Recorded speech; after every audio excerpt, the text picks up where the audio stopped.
What is up, everybody? Welcome back to another video. In today's video, we are back with another initial reaction / takeaways video from the Detroit Lions 38-6 loss to the Baltimore Ravens. So let's get it started. Welcome everybody to another video. Glad you guys are here. The score is at the bottom right now. It's on the ticker right now. That's actually perfect timing for this, so let's not mess up this intro. We are back. Now, unfortunately, I did not stream yesterday. Shout out to you guys on X for like, hey, where you at? I was unable to stream. I didn't actually see the game live. Usually when we do these videos, it's either an initial reactions right after the game where I don't rewatch, but I just tell you what I saw live, or it might be a takeaways video where I did rewatch it and I took some notes and then we do the show. That's kind of what this one is, but it was really my first watch was when I was taking notes of this game, and that's what we're going to talk about here, my initial takeaways before we get into the all-22, things like that a little bit later this week. I plan on doing that, especially with this game. Probably going to be a little bit shorter videos just because, you know, a lot of things weren't great, and we're going to touch on a lot of things in this video so we can kind of fly through it, and then I just kind of want to move on, you know, to be honest. Like, I kind of just want to move on to the Raiders game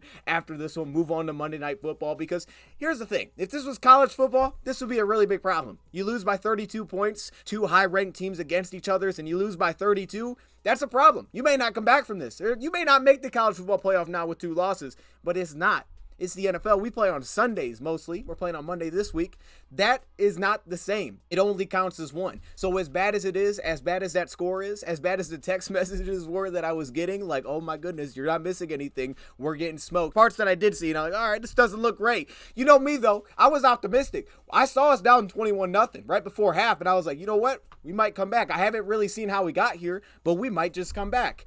That didn't happen, clearly. So with that being said, today I'm going to talk about this game a little bit, what I took away from my first real watch, taking some notes from this game. Then, like I said, we'll dive into it a little bit more as the week goes on. It's a lot of bad, but you know what I wrote down when I was watching this game? The big thing that I wrote down, and I told myself, this is what I really want to talk about, felt like a lot of little things led to a lot of big things for the Ravens. Now, I'm sure that's usually the case. Like, you make a little mistake here, and then boom, it's exploited.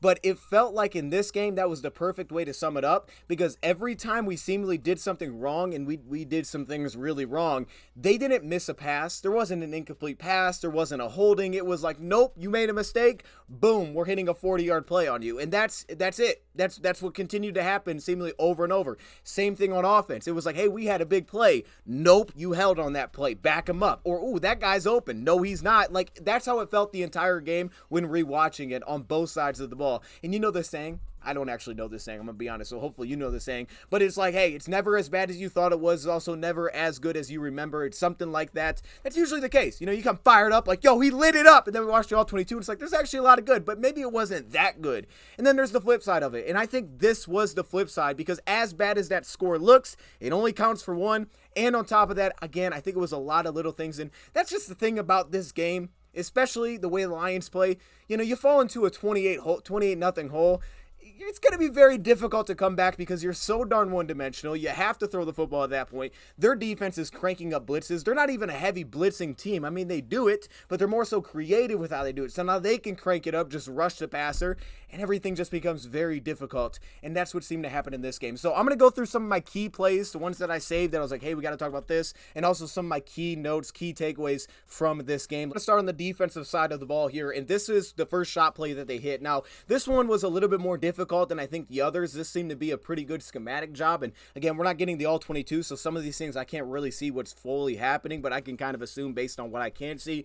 Lions seemingly defensively had a game plan of, we're going to play a lot of cover 3 coverage, meaning they were rolling a safety into the box to, one, give them run support, which, again, shout out to Baltimore, there was a time in this game where they had a drive where back-to-back plays, they went right at the safety that was in the box, but to have that safety down into the box, and then a lot of times on third down, it was, we're going to man up defensively, even if it's third and short, and we have to keep Lamar in the pocket. We didn't do a terrible job, but we had a couple times where we didn't do a great job. One, Aiden Hutchinson slips a little bit, quarterback gets outside, and they pick up a first down on the scramble, because it just takes a little bit with him, just mess up a little bit, and all of a sudden, boom, he's taking off and he's running. There was another one where he took off, but Josh Pascal ended up drawing the holding flag, so that pulled it back, and we actually got off the field. But that seemed to be a lot of the schematic game plan defensively, was we're going to play a lot of cover 3, we're going to play a lot of cover 1 on third down. And when Dan Campbell talks about closing those windows, we talk talked about coming into it, I thought both options could have success, and the Lions tried to seemingly balance both, like, hey, we're going to make it tight window passes on third down. Now, they also didn't have Jerry Jacobs, which was a super tough loss. Hopefully, it's nothing that's super serious there. I've seen Mohamed Ibrahim. I guess he dislocated his hip, so it sounds like everything's going to be okay there, but he's going to miss some time. That's great, because I actually did see that when the cart came out. It looked bad. I felt so bad for the guy after what he's already had to deal with. And then also on top of that, Marvin Jones Jr. didn't really have much of an update there of when he would back or knowing when he would be back. So, again, we'll keep an eye on that one as well. And then also Kirby Joseph, who was banged up in this game. So we'll have to see where that goes. A good scheme by the offense here against this cover 3 look, and Kirby Joseph dives down on Mark Andrews, the tight end, crossing the middle of the field, and they seem to really have 2 routes kind of just leveling our defense here. And once Kirby Joseph dives down, Will Harris, who's playing that outside corner, is passing this route off because it breaks inside. The outside receiver breaks inside, so he passes it off to the safety, and he's going to drop out in his zone, but Kirby Joseph has already dove down on the first route underneath, and once that happens, that second one, Will Harris essentially passing it to nobody and dropping to nobody. Will Harris sticks with that route and carries it, or you look at the linebacker position and saying, okay, the depth needs to be there. We talked about how crucial the depth was going to be from linebackers, slot cornerbacks, in zone coverage. We had hit and miss depth from our linebackers, but you have to lean on the depth there, and then Kirby Joseph can take that route away. But it was really just that. He takes away the first one, and then the second one comes through. Will Harris is passing it to nobody, and you hit a big chunk. This 3rd and 7 pickup that they had offensively. Now, we had a chance to get off the field, but it was a defensive holding that they had, but they were offsetting penalties, so we had this 3rd and 7 ran back, and the Lions did schematically what I just talked about, playing that cover 1 defense here in a cover 1 blitz look, and you could see they utilized a little short out motion with the receiver, so Cam Sutton has the outside receiver initially, then the short out motion takes place, and Cam Sutton tries to communicate with Kirby Joseph, like, okay, go down, take that route that's motioning towards the outside, follow that. Then Kirby Joseph seemingly starts to back off a little bit on the play instead of actually rolling down to cover that up. So when he starts to back off, Cam Sutton starts to open up to that motioning receiver in Zay Flowers. Well, as he takes that first step to open up, then Kirby Joseph dives down to take away Zay Flowers, who Cam Sutton was trying to seemingly initially say, hey, go take him, but he didn't really show the body language that he was going to do it.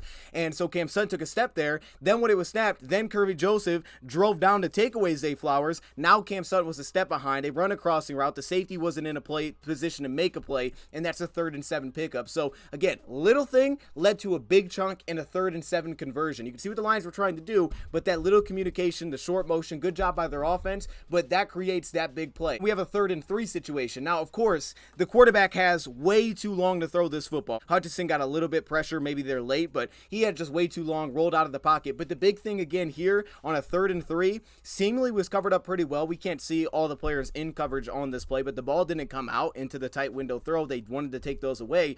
It came out very late, and we would have had a chance right here, say if this route was taken away, because we were closing. Derek Barnes kind of missed a little bit, then closed, but with Brian Branch, They show the replay. He starts to peek back. And as we've seen this before. You go back to Seattle earlier this season, overtime. He's manned up on the play, stays with the receiver initially. Then he starts to peek in the backfield when he sees that pressure. All of a sudden, the receiver gets away from Brian Branch, and they score the touchdown. They walk it off in overtime. Here, seems very similar, right? You start to see the defense collapse. He's outside the pocket. He starts to peek, and he doesn't plaster his man. We talked about plastering their guy when the quarterback got outside the pocket. Doesn't stick. Starts to look back. All of a sudden, he's got a man open late on the play. So I don't know if he would have had something else, but I can tell you what, maybe if he sticks with that, it's not there. So too long in the pocket, yes, but again, that's just a little thing, and now you give up a touchdown. Should have been off the field as well. You flip it over to the offensive side of the ball. What the heck is the offense doing? I thought, again, they did a nice job in coverage. They mixed up a lot of looks. It seemed like by this view, they mixed up a lot of looks defensively. They did a nice job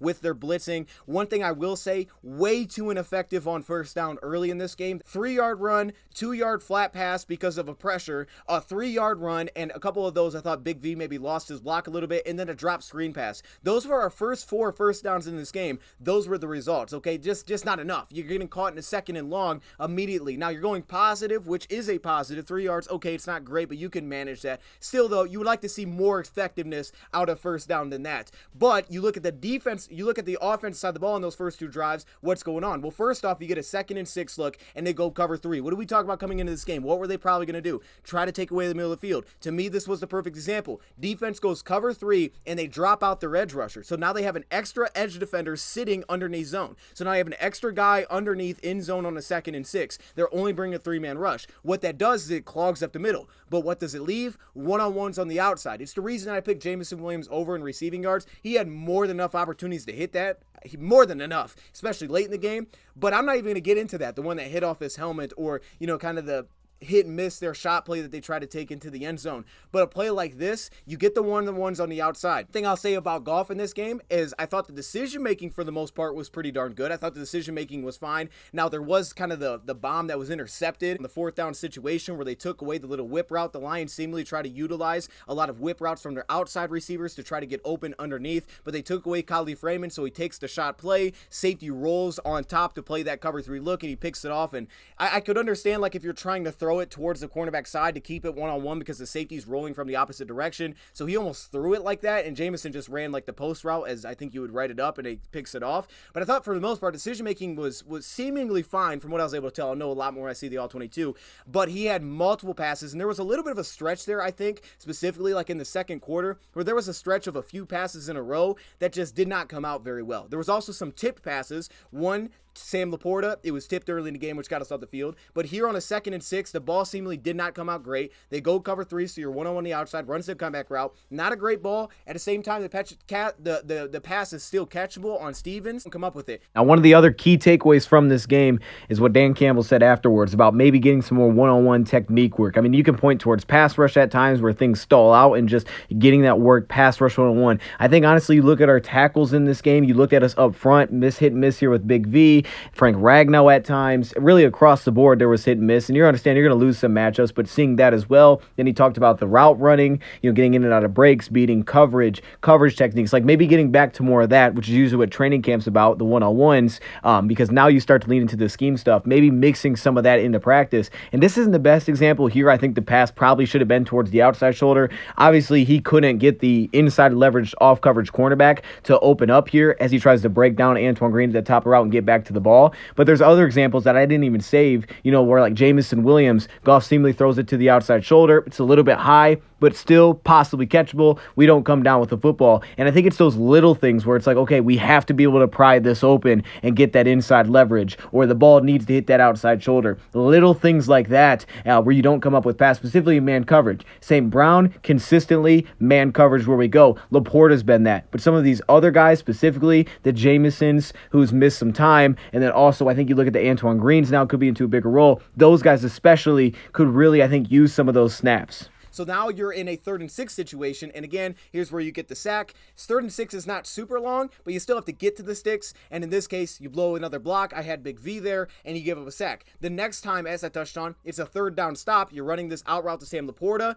It makes sense to throw that pass that direction, but it's tipped at the line of scrimmage, and now you're getting off the field. So there was a couple tips, credit to them, but at the same time, there's also a few passes in there where I just thought the ball didn't come out great, and there was like a little bit of a stretch right there for Goff. On a cover 1 blitz, you could see on this play, they just don't cover the chip and then seam. And now this makes sense because Patrick Ricard was the guy that I talked about coming into this one. I was like, oh, all you need is a linebacker. You don't put a safety on that guy. You don't need to throw that kind of attention because he's not really running much of a route tree. And I guess he went vertical technically, but it really wasn't a route. You just chip and then you work up towards the seam, just work vertically. But in this case, no one covers him. So, I mean, when you do that, it's kind of easy to convert. And they pick up a huge play there, and you could see it was almost like Derek Barnes knew, like, oh, snap, that guy didn't stay in the block. He leaked out because he kind of paused in his rush, and then he continued, like, I'm not going to get there. I might as well just rush at this point. And again, you give up a big play. 3rd and 11, same drive. Now, this is the same drive, chance to get off the field. And now this was the one that, everybody seemed to be talking about in our Bleacher Report stream. Shout out to you guys. This is the Will Harris one. I give a lot of credit to Baltimore here. Here's why. Not necessarily how much cushion they gave. Now, I can't see where he dropped back to. It cuts off, but I can see pre-snap. He's about 8 yards off. I understand that. You're in a quarters look. They need 11 yards for the sticks. But the big thing is there, credit to them. Putting Zay Flowers on that Will Harris side was super smart. Also, anticipating the coverage we'd probably go into. We talked about this a couple weeks ago with Will playing in a slot. Off coverage, it looked pretty good, but when he was pressed up, we talked about some of the transition and how it was almost like there was a little bit of a lack of like quickness there. to consistently match up a man coverage in some of those press looks against some of those twitchier, just quicker guys. And Zay Flowers, to me, was one of the quicker receivers I've seen at the top of the route. I pointed that out in our preview video. So here you can see, we can't see the top of the route, but I'm assuming that quickness top of the route to break it back towards the sideline, the transition was probably slow there from Will Harris, and he gets the sideline a first down to 3rd and 11. Again, that's a great spot to be in defensively, but you don't get off the field. Now, we thought about playing cover 1, but 3rd and 11 is a little bit different, right? You're trying to close the tight window passes on 3rd and 5, but 3rd and 11 is a little bit different. You're playing a little bit more of the sticks,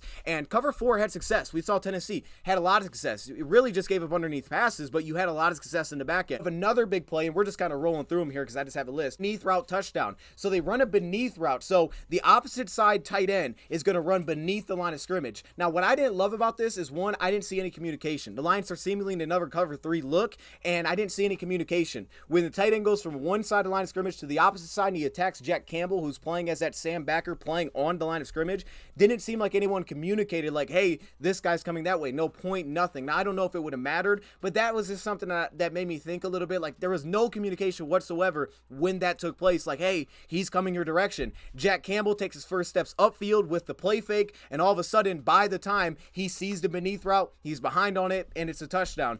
I mean, this isn't a blitz. Jack Campbell probably does have that flat zone, so that would have been his zone that he's running into, Mark Andrews. But with that being said, he's also playing the play fake tied along with the potential play fake rollout from the quarterback. You can see that he's stepping down, but he's stepping down towards Lamar Jackson, as if Lamar Jackson, as he keeps it and rolls out and boots out of it, like he's stepping down towards that. So Derek Barnes stepping down towards the play fake as well on this play. He's also laid out there. So both players are late to go take away the flat. He would have had that flat zone, I'm assuming, unless he was just being asked to blitz on the play. I'm assuming he had that flat zone. So again, just being late on that play. And I didn't think Jack Campbell had the best game by any stretch, specifically at that Sam position. I thought they did a good job kind of picking on those guys with those types of looks. But it was like that. It was just like you're a step late and boom, you give up a touchdown. Look at this slot sack. So they started bringing the heat seemingly as the game went on. We got to a position where we clearly had to pass the ball. So that made it a little bit difficult. We had to go underneath a little bit. And one of the main positives was Jahmyr Gibbs. I understand like it's not exciting to talk about the positives. I get it. I was going to put together a list and be like, here's our positives, put nothing on there.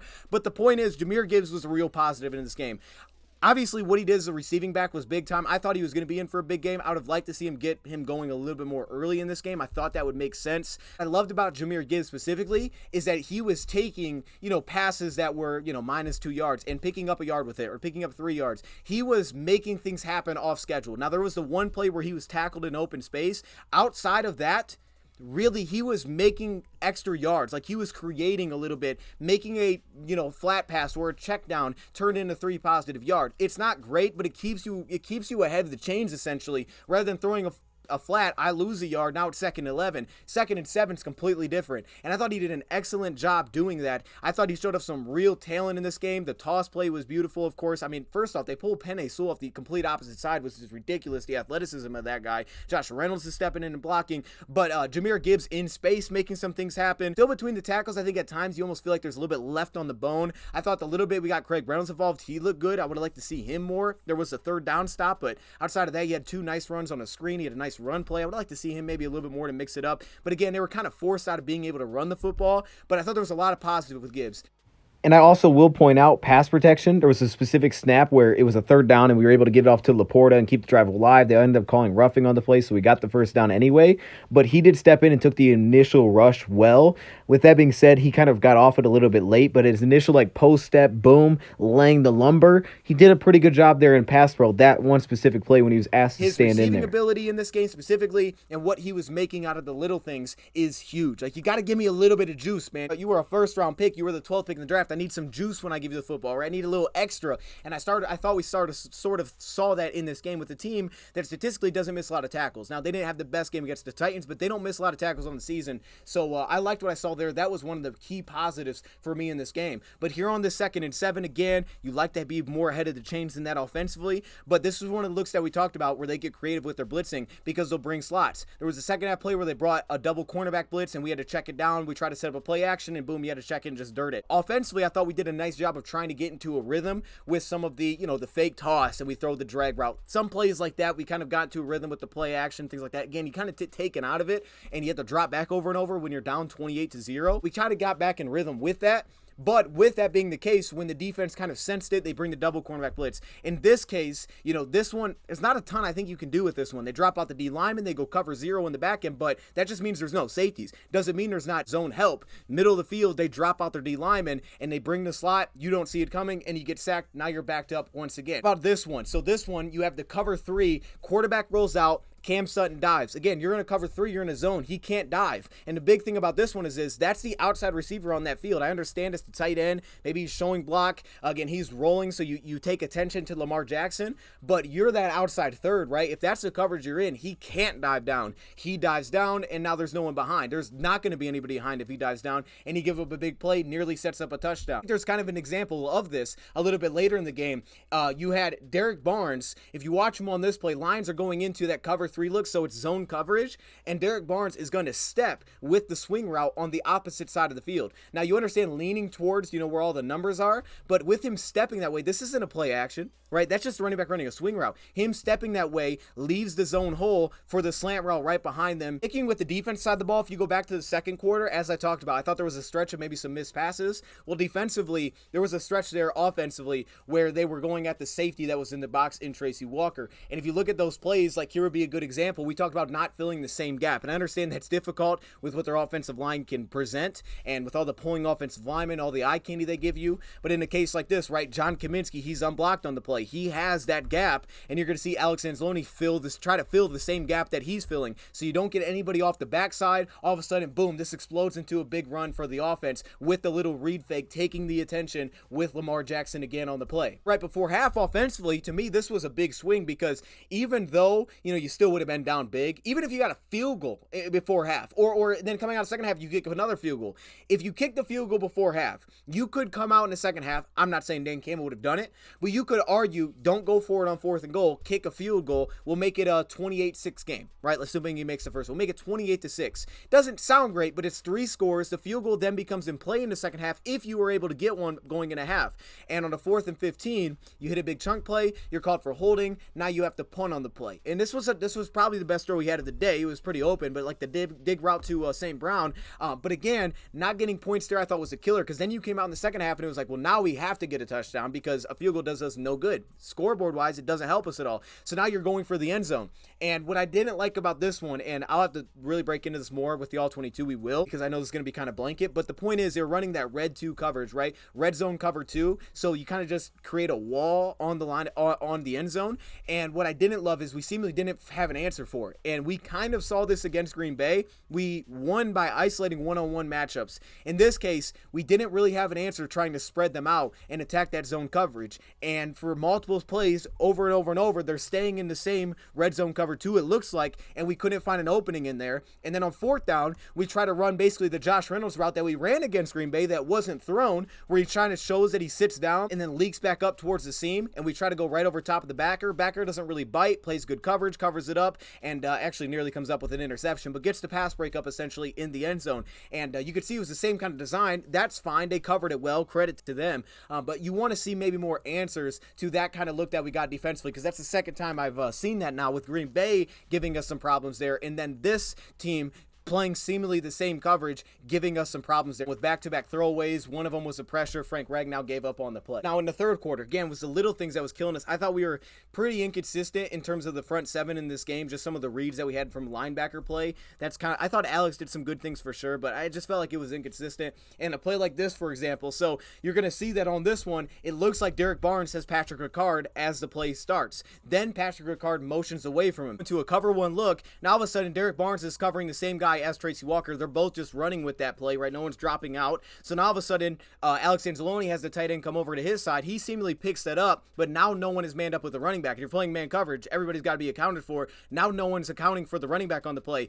Alex Anzalone sees the tight end stay in the block. Only thing really I think he could have done then is say, okay, he's staying in the block. No, the running back's taking off. I should probably go cover him. But you wouldn't be thinking that, right? If this guy's doing something, if you have your guy and he stays in the block, you're focused on your guy in man coverage. You're not looking to go cover somebody else. And then again, he's wide open on the play. He takes off and they pick up a huge gain. I think there's a lot of plays I can point to like that. I won't keep doing it over and over. Then, of course, they went down, scored a touchdown, another cover one look, right, trying to take away those windows. Here you can see they're going cover one rat, so they have the underneath linebacker on the crosser. But as you're going to see on this play, when it breaks inside, Cam Sutton communicates to Kirby Joseph like, hey, he's dragging the middle, so go take that. So he dives down, takes that away. But naturally, Jack Campbell's going to be underneath because he's the underneath zone defender. So now again, you have two guys literally covering one player. Okay, the cornerback can drop on his own. That's great. But what that does is he's not in a position to help out, right? Kirby Joseph would have been the only guy pre-snap that could have legitimately helped out on this play against Mark Andrews, Tracy Walker one-on-one. You would think you'd want to have help there because it's Mark Andrews in the red zone. Focus was on the opposite side, and it was taking away when that thing broke inside because they're condensed and they're playing outside leverage. So when it drags middle, okay, I step down. But again, you had an underneath linebacker. So again, that one, it just didn't work out very well. It was a lot of those little things. It was things like that. It was the quarterback scramble, Aiden Hutchinson, he's slipping on the play, and all of a sudden the quarterback's able to get outside of that. Now we had good. We had the forced fumble. We had a tackle for loss one time by Ali McNeil when they tried to set up a screen. That was a nice play. There was good. Our defense should not have been this bad. Okay, we had more than enough opportunities to get them off the field. It was a lot of little things that it felt like they were just killing us. I didn't have an issue the first time watching back, taking notes with what we did schematically. I actually didn't. I thought I was going to come in, and I was coming in planned to have an issue with what they did schematically. I think there's probably points and times I could say I don't know if I love that coverage. I would have liked to see us try to disguise, and I thought we were going to try to maybe bait something. We didn't seemingly throw a ton of crazy disguises at them defensively. We seemingly kept it pretty simple. Safety's in the box. He's either manned up or he's playing cover three. Like, it seemed to be kind of simple like that. Maybe I could have seen maybe more diversity,